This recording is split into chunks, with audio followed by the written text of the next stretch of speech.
Our parents wanted us to be doctors and lawyers, right? All our parents, right? What are 3 criteria that you have in place for the person you're gonna date? Hey, slap will follow. I really want to hear what you guys think and how you dealt with this, right? So, in an African home, when we got here, our parents wanted us to be doctors and lawyers, right? All our parents, right? So, and we know how that goes. So, how did you handle that? How did you talk to your parents? How's the relationship wise? Like, how did you handle that?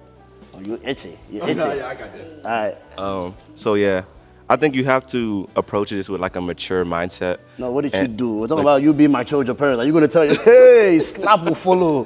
Dad, I'm not doing it. So how did we actually talk about it? Like, did we go to school and do what our parents wanted just for them? Like, how did you actually do it? Because this is something that I think we don't discuss enough. And I think we're the next generation that's going to change those things. Okay. We let our kids be open, but how did you guys deal with it? For me If you personally, had encountered that. For me personally, I was just bold. yeah? Of course, like, I feel like you had to be bold. Well, at first I was scared. I'm gonna be honest. I'm like, oh man, I feel like I'm disappointing my parents. You know, they brought me to this country. They want to see me excel and do all the things. So at first I felt like I was letting them down. But after a while, I'm like, this is my life and I have to take control because I can make my parents happy and live a miserable life the rest of my life. So I had to sit her down and just let her know, hey, this is the decision I'm gonna make. I'm gonna be successful. Like I let her know I'm gonna be successful, but I have to do things in my own way, and there's gonna be challenges. And as a parent, I would like for you to support me.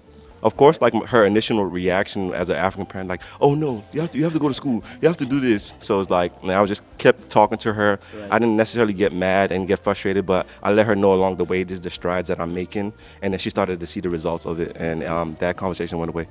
Oh, nice. All right.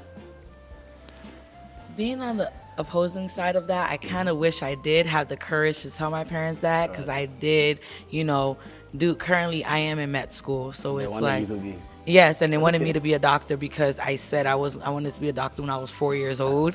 So it's like I did fulfill that, but it's like they don't know the amount of stress and things that I go through right now, failing classes, like not failing classes, but like, if I get like a C or a B or a low B, it's like just like, it's so stressful. It's like they don't know the things that I go through, but it's just like to please them and make them happy. I do currently love what I am doing, but it's a lot because of what they told me in my ear. But I feel as though like I wish they gave me, I feel like it's mostly with fear of not letting them down, and I wish I didn't have that type of fear of letting them down. Okay. Yeah. All right. I would say for me, I guess my parents weren't the typical African parents. Like the fear for me was just a fear of not being a good person later on in life. So it wasn't, my mom and my dad weren't hammering, you have to be a doctor, you have to be this. I have a whole twin sister. We are completely separate in what we do, and my parents are not tripping off of it. I think it's based on your upbringing, their upbringing, and their parents' upbringing. My parents even have 2 separate religions. So it's not that, they wanted me to be a certain way, or they wanted my siblings to be a certain way. They wanted us to be able to use our minds and do what we wanted to do in a peaceful way and not hurt other people in the process, basically. So whatever I wanted to do, they supported it. But I do agree with the whole doctor thing. Yeah. My mom was for sure, it was just like, you're going to a STEM high school, everybody, that's what we did. But yeah. She at least let us know whatever we decide to do, she's going to support us, whether we're going to, be backup dancers only, whether we date outside our race, whatever the case may be, our parents always supported it. I know for myself, when it was that point, I was going to school to study biology to become a neurosurgeon. And I was like the typical A student. I don't fail 4.0 GPA. That's what they wanted me to do, but I also had some passion. I actually rebelled to go into med school, and I left school. I went to do business. And legit, if you're in a captain's boat, you have to follow his rule. I didn't live at home that whole time. So you're not gonna say, I'm gonna leave, and you're gonna come stay at home and ask them for a handout. Because they don't believe your dream. You're a unicorn. But they raised you for 18, 19, 20 years. Yeah. You think that you're gonna come one day and they're just gonna believe magically you're gonna take these big steps. Right. So it was like, okay, cool, I left home. I'm not gonna be home while I'm trying to figure this thing out. So I left, and then I started working in business, and then we're like, okay, cool. To this day, I still have a relationship with some people in the family that I can't talk to because I didn't want to go to school to become but that was the choice that I made, because I'm not going to be 40 years old doing a surgery and regretting to be there because this person that's not gonna be here in 60 years that told me that I need to be a doctor just to appease you. Yeah. Why didn't you do it yourself? Yeah, you're right. No, you're right. I would say for myself, I bought into it.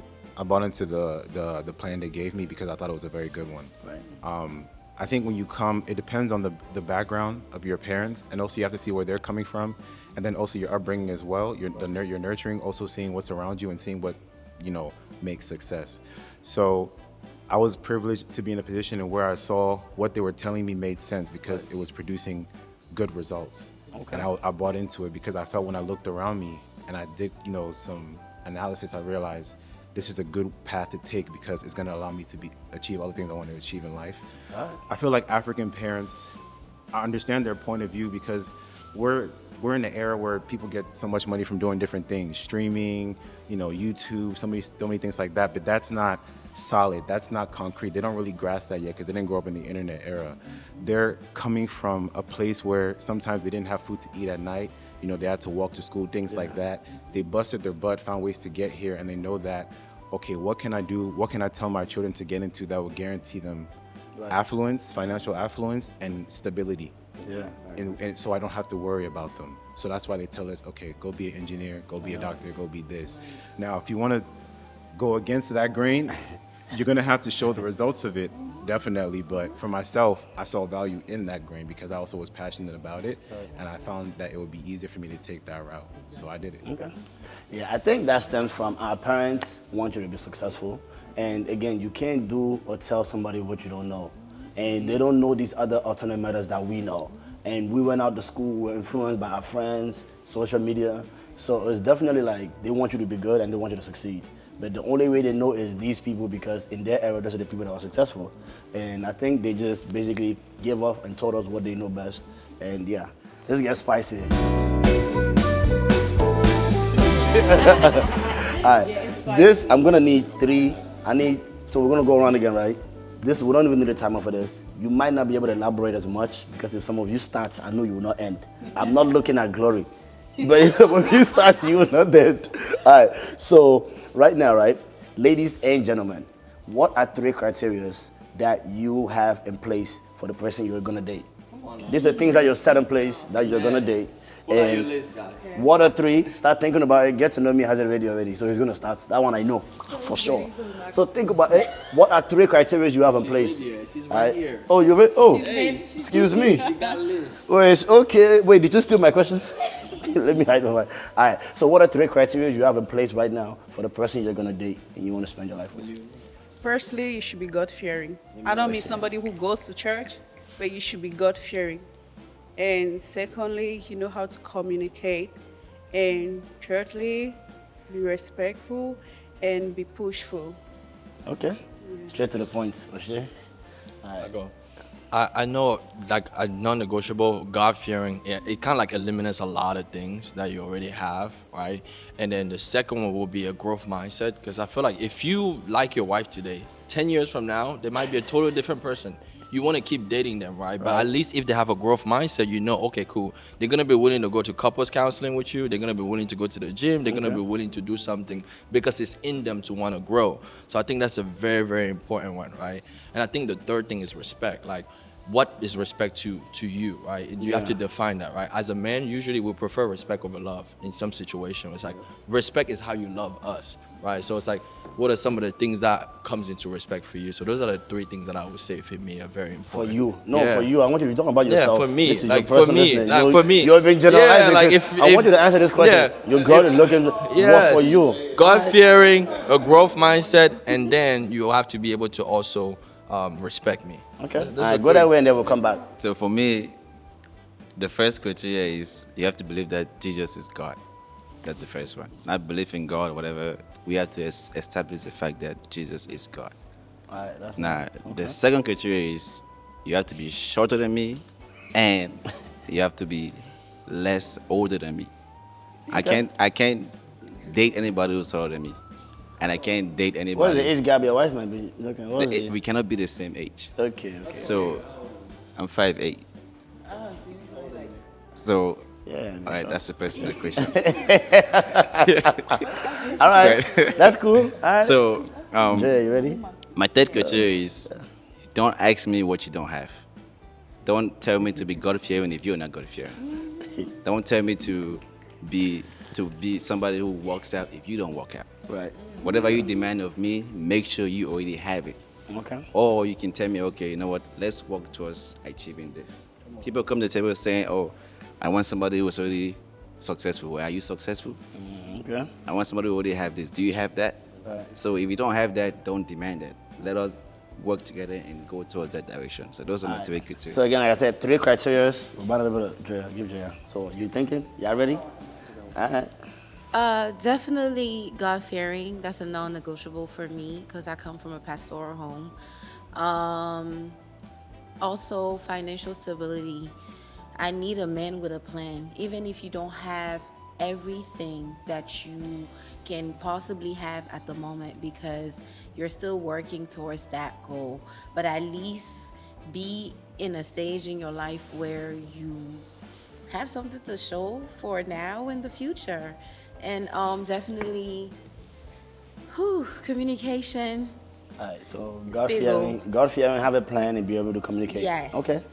I would say my list is similar to many in the room. Right. God fearing is definitely one, and because I think once you like actually read the Bible and you actually apply it and you're biblical, you're able to like go any problems that you're having, you're able to like kind of like overcome it, or you're able to work through it together, and like the spiritual warfare and all that you have to go through. So definitely God fearing, and like being able to like, for example, let's say you're having issues with your partner and you're able to like, okay, this is what the verse said, how we should carry this, or how should we go about it. I think that takes you the long way. And then my second one would be respect as well. I think as a man, respect is something that I just cannot have.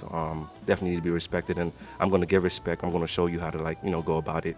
And then also being ambitious. I feel like in this life, we shouldn't settle. We should continue to like strive towards something, work towards something. Yes, we're together. I might be the breadwinner, but I want you to be able to like kind of have something that, because God put everybody on here for a purpose.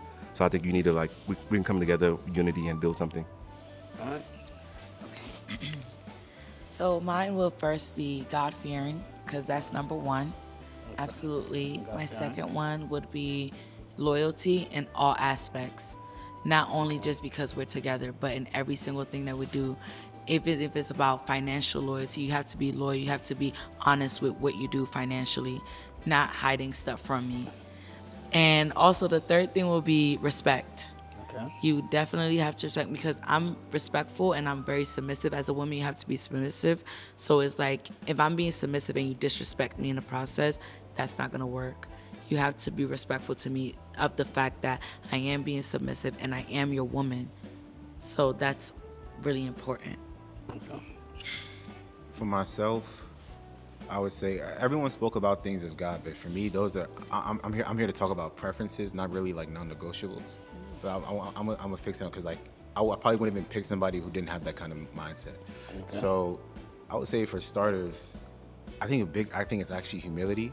I think when you start speaking to people, you realize it's easy to be humble when everyone's like praising you, but when someone goes against you, it's easy to turn arrogant very quickly. I've seen people, and I love African women, but African women have a tendency to be arrogant as well, especially African men too. So, humility, that ability to still be humble is big for me. The ability to be intelligently opinionated. So I love someone who can teach me something, or I could have an opinion or a stance, and they give me facts to the point where I start to actually contemplate my stance. It's something that I actually like usually share. I have a big sister, and I usually feel like I have very good stances, but then when she'll break something down for me and give me a different point of view, I'll rethink it, and sometimes I'll even end up changing my opinion. So for the ability for you to be able to teach me and also be willing to be taught, that would be big for me as well.